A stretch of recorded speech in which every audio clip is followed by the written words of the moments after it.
मेरे प्यारे दोस्त, आप सभी को नमस्कार। कैसे हैं आप लोग? उम्मीदें शानदार होंगी, अच्छे से पढ़ रहे होंगे। मन लगा कर पढ़िए, क्योंकि कंपटीशन आने वाला समय में बहुत टफ हो जाएगा। तो देर न करते हुए इस क्लास को स्टार्ट करते हैं। जैसा कि पिछले क्लास में हम लोग राष्ट्रपति चल रहे थे। राष्ट्रपति में बेसिक स्ट्रक्चर हो गया था और कुछ अनुच्छेद भी देखे थे।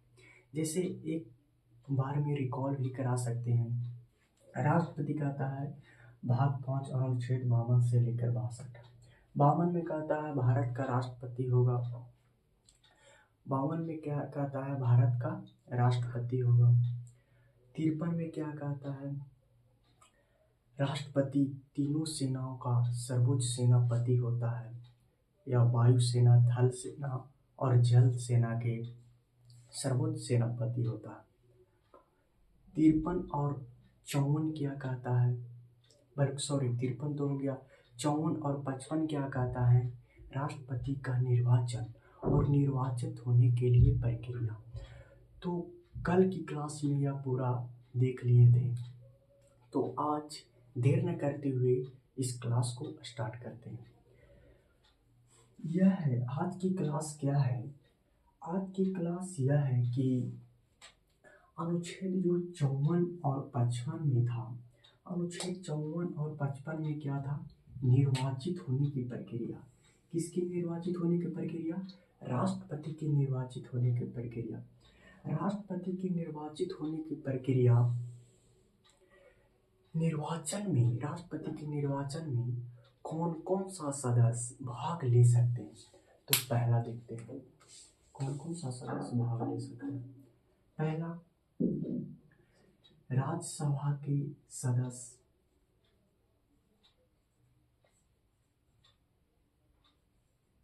राज्यसभा के निर्वाचित सदस्य।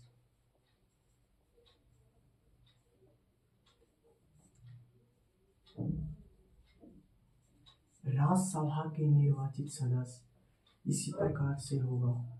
लोकसभा के निर्वाचित सदस्य, राज्यसभा के निर्वाचित सदस्य, लोकसभा के निर्वाचित सदस्य।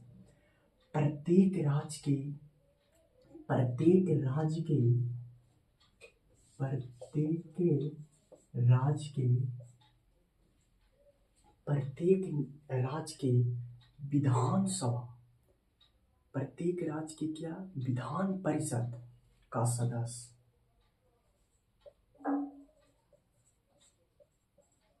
विधानसभा के सदस्य, विधानसभा, प्रत्येक राज्य के विधानसभा के सदस्य।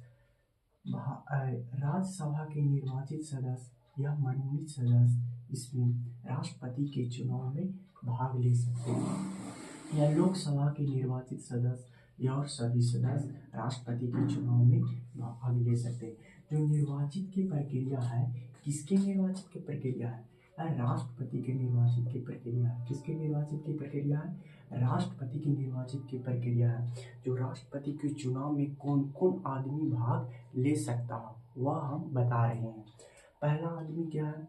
राज्यसभा के निर्वाचित सदस्य। दूसरा है लोकसभा के निर्वाचित सदस्य और तीसरा है प्रत्येक राज्य के विधानसभा। एक बात क्या आता है? दिल्ली और पुडुचेरी, दिल्ली और पुडुचेरी, दिल्ली और पुडुचेरी, दिल्ली और पुडुचेरी पहले, दिल्ली और पुडुचेरी पहले राष्ट्रपति के निर्वाचन में यानी चुनाव में वह भाग नहीं लिया था। राष्ट्रपति के चुनाव में वह भाग नहीं लिया था। लेकिन अब एक संविधान संशोधन हुआ। वह संविधान संशोधन क्या है? 17वें संविधान संशोधन 1992 के अनुसार, 17वें संविधान संशोधन 1992 के अनुसार दिल्ली और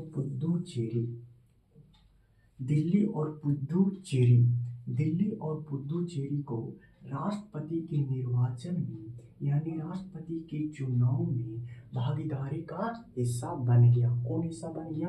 दिल्ली और पुडुचेरी।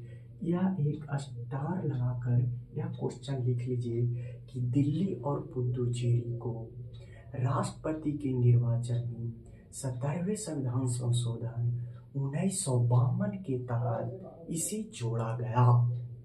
इस निर्वाचन प्रक्रिया में क्या किया गया? जोड़ा गया। अभी निर्वाचन की प्रक्रिया में चलते हैं। जो राष्ट्रपति का जब निर्वाचन होता है मतलब चुनाव होता है तो आम आदमी भी चुनाव लड़ सकता है, जी लड़ सकता है, लेकिन आम आदमी के लिए लोकसभा में कम से कम 50 प्रस्तावक 50 प्रस्तावक और 50 अनुमोदक 50 प्रस्तावक और 50 अनुमोदक की आवश्यकता होती है, तभी वह राष्ट्रपति का चुनाव लड़ सकता है। और इसके साथ साथ राष्ट्रपति के चुनाव में आरबीआई में 15,000 की नगद पुरस्कार 15,000 की राशि जमा करा ली जाती है आरबीआई के अनुसार जब आप राष्ट्रपति चुनाव लड़ेंगे तो। अगर राष्ट्रपति के चुनाव में अगर कोई गड़बड़ी होती है, अगर कोई दिक्कत होती है, वोट में कोई प्रकार की कटौती होती है या बढ़ोतरी होती है जिसे राष्ट्र संतुष्ट नहीं हो पाते हैं, इसके अनुसार जब राष्ट्रपति का चुनाव में अगर कोई भी दिक्कत हो निर्वाचित के मामले में तो एक आता है अनुच्छेद 71। अनुच्छेद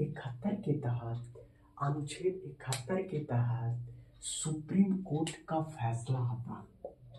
सुप्रीम कोर्ट, एससी मतलब सुप्रीम कोर्ट, एससी मतलब सुप्रीम कोर्ट का यह फैसला आता है कि अनुच्छेद 71 के तहत जो राष्ट्रपति के निर्वाचन यानी चुनाव में सुप्रीम कोर्ट का जो निर्णय आता है वह उसका निर्णय अंतिम होता है। क्या होता है?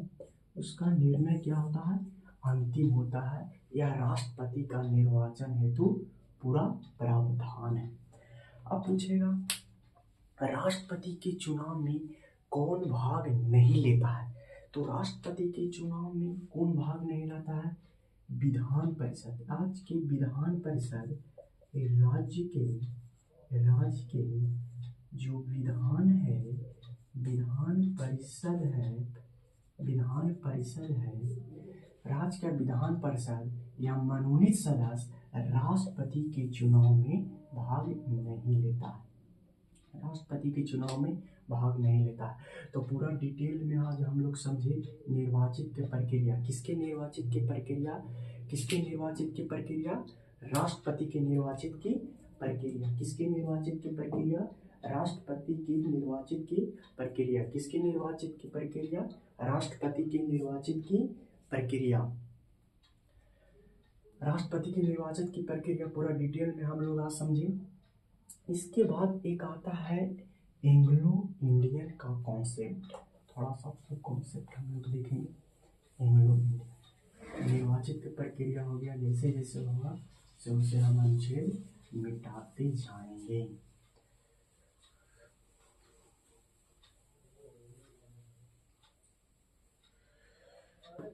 हड़बड़ाना नहीं है दोस्त, पूरे डिटेल में अच्छी तरह से सोचना है, समझना है और साथ साथ एक बेसिक कॉन्सेप्ट लिखने का प्रयास करें तो आपका दिमाग में पूरा फिट बैठ जाएगा। एक कॉन्सेप्ट आता है, उस कॉन्सेप्ट का नाम क्या है? Anglo Indian. उस कॉन्सेप्ट का नाम क्या है? Anglo Indian. उस कॉन्सेप्ट का नाम है, यही है कॉन्सेप्ट एंग्लो इंडियन। यही है एंग्लो इंडियन। एंग्लो इंडियन के बस 1 मिनट में लिखेंगे। एंग्लो इंडियन क्या कहता है? 104वें संविधान संशोधन हुआ। क्या हुआ? संविधान संशोधन। 104वें संविधान संशोधन 2020 के तहत, कितना 2020 2020 के तहत लोकसभा में एंग्लो इंडियन कितना, लोकसभा में एंग्लो इंडियन 2 को और राज्यसभा, लोकसभा और विधानसभा, लोकसभा और विधानसभा एंग्लो इंडियन एगो, लोकसभा में एंग्लो इंडियन 2 को और विधानसभा में एंग्लो इंडियन एगो। 104वें संविधान संशोधन 2020 के तहत एंग्लो इंडियन को क्या कर दिया गया? समाप्त कर दिया गया। एंग्लो इंडियन को क्या कर दिया गया? समाप्त कर दिया गया।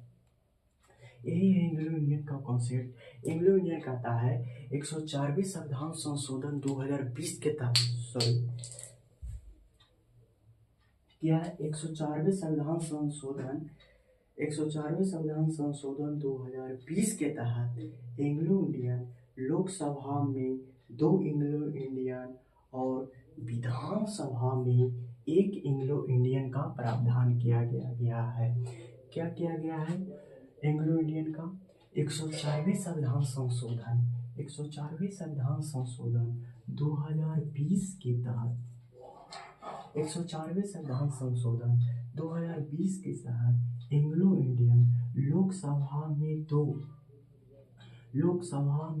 एंग्लो इंडियन को मनोनयन और विधानसभा में 1 एंग्लो इंडियन को मनोनयन, इसको समाप्त कर दिया गया। एंग्लो इंडियन ये भी कंसेप्ट बनता है कि एंग्लो इंडियन बार बार बोल रहे हैं एंग्लो इंडियन है क्या? देखो, हम लोग आज़ाद हुए 15 अगस्त 1947। 15 अगस्त 1947 के पूर्व हम लोग क्या थे? आज़ादी नहीं मिली थी। हम लोग पर कौन शासन कर रहा था? पूरा प्राचीन काल से नहीं शासन, पूरा जो संदर्भ में है 15 अगस्त 1947 के पूर्व हम लोग ब्रिटिश के अंतर्गत पूरा जाल घिरे हुए थे। वह ब्रिटिश जो अंग्रेज है ना, अंग्रेज, वही के संदर्भ में हम लोग उसको बोल रहे हैं एंग्लो इंडियन। अंग्रेजों के हम लोग बोल रहे हैं एंग्लो इंडियन। 104वां संविधान संशोधन से 2020 के तहत अंग्रेज एंग्लो इंडियन को समझना क्या? अंग्रेज को लोकसभा में 2 और विधानसभा में 1 एंग्लो इंडियन को समाप्त कर दिया गया। यानी अंग्रेज को क्या कर दिया गया? समाप्त कर दिया गया। एंग्लो इंडियन मोस्ट इम्पोर्टेंट आया प्रश्न है एंग्लो इंडियन वाला। कोई भी कॉम्पिटिटिव एग्जाम में या जरूर से जरूर पूछता है, इसे जरूर पढ़ लें और याद कर लें। उसके बाद आता है मोस्ट इम्पोर्टेंट अनुच्छेद आता है क्या? 56। अनुच्छेद 56 क्या कहता है? कार्यकाल, राष्ट्रपति का कार्यकाल। अनुच्छेद 56 राष्ट्रपति का कार्यकाल अनुच्छेद 56 कहता है। राष्ट्रपति का कार्यकाल अनुच्छेद 56 क्या कहता है? राष्ट्रपति का कार्यकाल कितनी वर्ष तक होता है? या तो सब जानता है कि राष्ट्रपति का कार्यकाल अमूमन 5 वर्ष तक होता है, लेकिन कौन सी तिथि से 5 वर्ष होता है? पहला ऑप्शन है शपथ के अनुसार, जब शपथ लेते हैं तब गिना जाता है कि नहीं, ये से 5 वर्ष होता है। निर्वाचित होते हैं तब होता है कि नहीं, ये से गिना जाता है कि राष्ट्रपति का पदभार यानी कार्यकाल। तो सही ऑप्शन होगा पदभार ग्रहण विधि से। क्या है? पदभार ग्रहण। जब राष्ट्रपति क्या कर लेंगे? पदभार क्या कर लेंगे? जब पदभार ग्रहण कर लेंगे तो उस समय से कार्यकाल गिना जाएगा 5 वर्ष तक। 5 वर्ष तक, 5 वर्ष तक गिना जाएगा। अगर राष्ट्रपति के संदर्भ में राष्ट्रपति को अगर इच्छा ना हो कि 5 वर्ष तक हम पूरा कर ही दें, 5 वर्ष के पूर्व यानी पहले भी वह त्याग पत्र देकर वह हट सकता है। त्याग पत्र किसको देगा? उपराष्ट्रपति को देगा। और उपराष्ट्रपति को यह कर्तव्य होगा कि राष्ट्रपति अब हट गए हैं यानी रिक्त हो गए हैं, तो उपराष्ट्रपति का यह कर्तव्य बनता है यानी जिम्मेवारी बनता है कि लोकसभा के अध्यक्ष को बताएं कि राष्ट्रपति हट रहे हैं, कार्यकाल पूरा हो गया। अब हम लोग देखेंगे क्या अनुच्छेद 57। अनुच्छेद 57 कहता है जितनी बार चाहे राष्ट्रपति चुनाव लड़कर पदभार ग्रहण कर सकता है। एक ही राष्ट्रपति जितनी बार चाहे, अगर उसका वोट मिलता है, सभी सदस्य उसके पक्ष में होते हैं, तो राष्ट्रपति जितनी बार चाहे भारत के राष्ट्रपति बन सकती हैं। जितनी बार चाहे वो भारत के राष्ट्रपति यानी चुनाव लड़ सकते हैं और उस पद के लिए क्या हो सकते हैं? निर्वाचित हो सकते हैं। यह अनुच्छेद क्या कहता है? 57। उसके बाद क्या कहता है? 58 क्या कहता है? 58 राष्ट्रपति के पद हेतु योग्यता। राष्ट्रपति के पद हेतु योग्यता, योग्यता क्या है? योग्यता के संदर्भ में हम लोग देखेंगे। पहला योग्यता है वह भारत का नागरिक हो। वह क्या हो? भारत का नागरिक।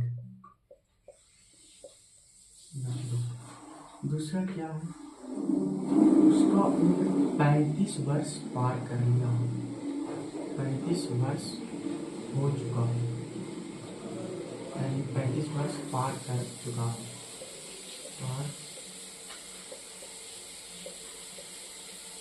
पार कर चुका हो।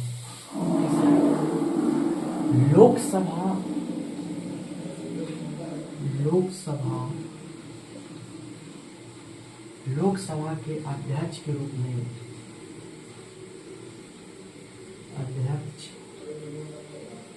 लोकसभा के अध्यक्ष के रूप में चुने जा चुकी हो या चुनने के योग्य हो। लोकसभा में उसके अध्यक्ष चुनने के लिए क्या हो? योग हो। क्या हो? योग। उसके बाद चौथा कहता है वह किसी भी लाभ के पद पर न हो। लाभ के पद पर न हो, वह किसी भी लाभ के पद पर न हो।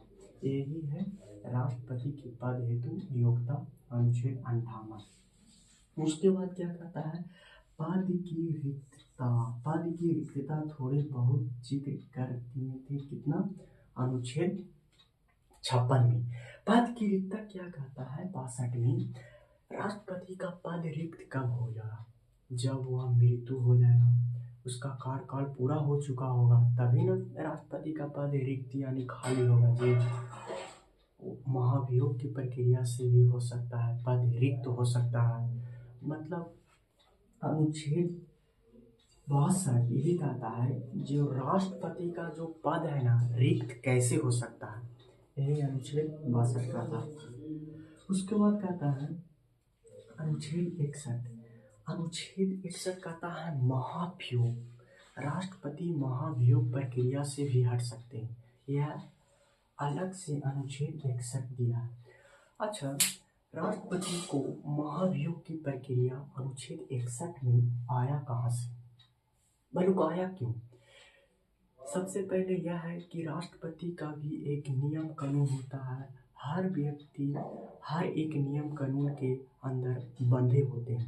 राष्ट्रपति न तो किसी राज्य की निरंकुशता पर बल दे और न ही किसी आम आदमी पर राष्ट्रपति निरंकुशता पर बल दे।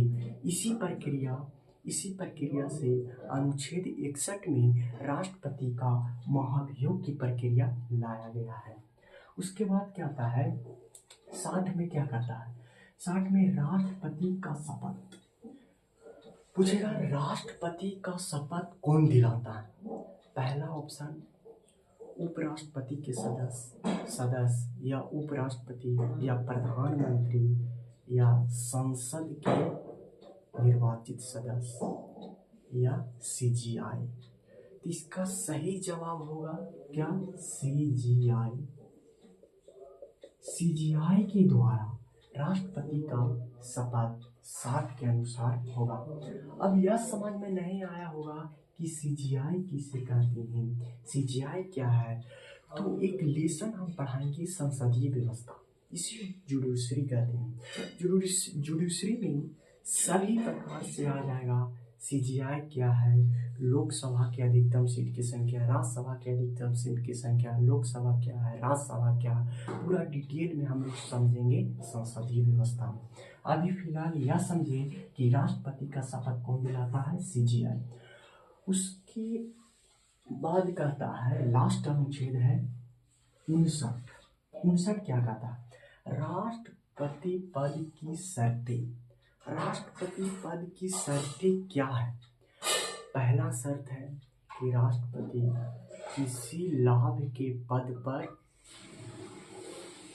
ना हो, किसी भी लाभ के पद पर ना हो, यह शर्त कहता है अनुच्छेद 59 में। जैसे शर्त के अनुसार हम लोग समझे देहाती भाषा में कहता है, एक आम आदमी की मनुष्य होने के लिए अच्छा कर्तव्य हो। मनुष्य यानी तुम मानव हो, यानी मनुष्य हो, तुम अच्छा कब हो, कौन कौन शर्त तुम्हें लागू हो, तुम एक अच्छा नागरिक कब बन सकते हो, उसी प्रकार से भारतीय राष्ट्रपति के जब पद की शर्तें आती हैं, वह शर्त क्या है? अनुच्छेद 59 में यह प्रावधान किया गया है। तो हम लोग आज पूरा राष्ट्रपति कंप्लीट किए, राष्ट्रपति के अनुच्छेद पूरा कंप्लीट किए। अगले नेक्स्ट क्लास में इसके संदर्भ में, राष्ट्रपति के संदर्भ में ही थोड़ा सा एक विशेष टॉपिक है राष्ट्रपति के संदर्भ में, और पिछले क्लास में आज हम लोग चर्चा करेंगे।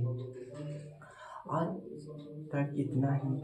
हम आशा करते होंगे कि आप इस वीडियो को जरूर देखें और समझें और परखें और लिखने का प्रयास करें। तो आज के लिए इतना ही, मिलेंगे नेक्स्ट वीडियो में।